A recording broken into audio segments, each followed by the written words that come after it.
So I've been studying a lot, or trying to study a lot.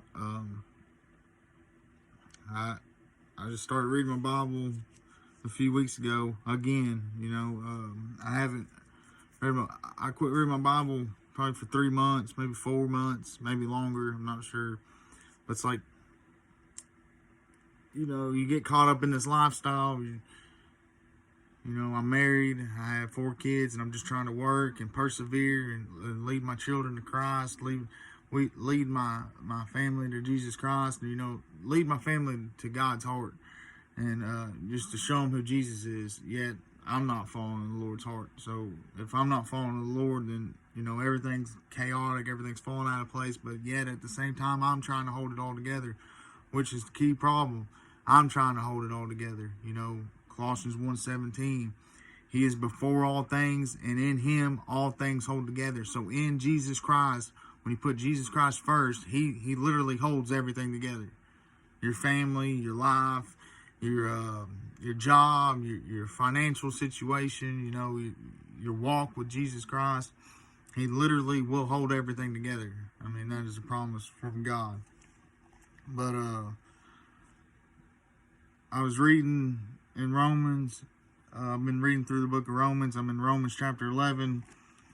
And I just read just a little bit here and there. I used to try to read like a whole bunch, like a whole chapter or 2 chapters or 3 chapters. But I'm just trying to read like a paragraph or a few verses or something. And I'm not verse picking, but I just try to read just a little passage at a time and meditate on that passage. And it seems like it's helping. But what I found here, we're in Romans 11, verse 22.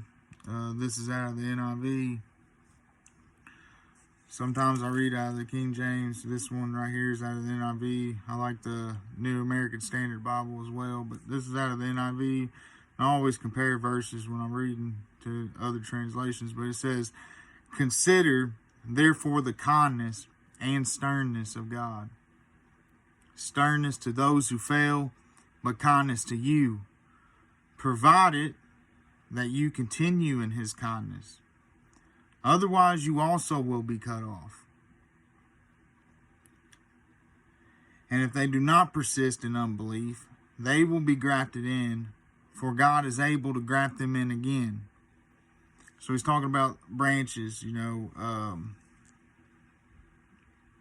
branches being cut off, the Israelites and the Gentiles.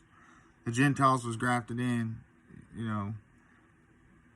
so that's what Paul's talking about here, engrafted branches. I'm trying to, I guess I should give some background. Don't want to lose you all. But, he's talking about engrafted branches, because Israel is God's people. So the Gentiles, they was grafted in, like people say, grandfathered in. So verse 23, "And if they do not persist in unbelief, they will be grafted in. For God is able to graft them in again." So what my message is God can bring back the backslider.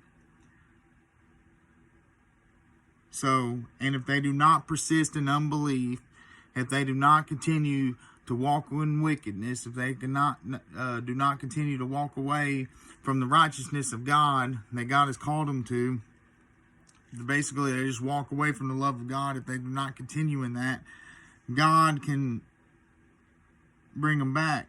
God can bring back the backslider. I've backslid so many times. I mean, it's a continuous walk of backsliding, basically.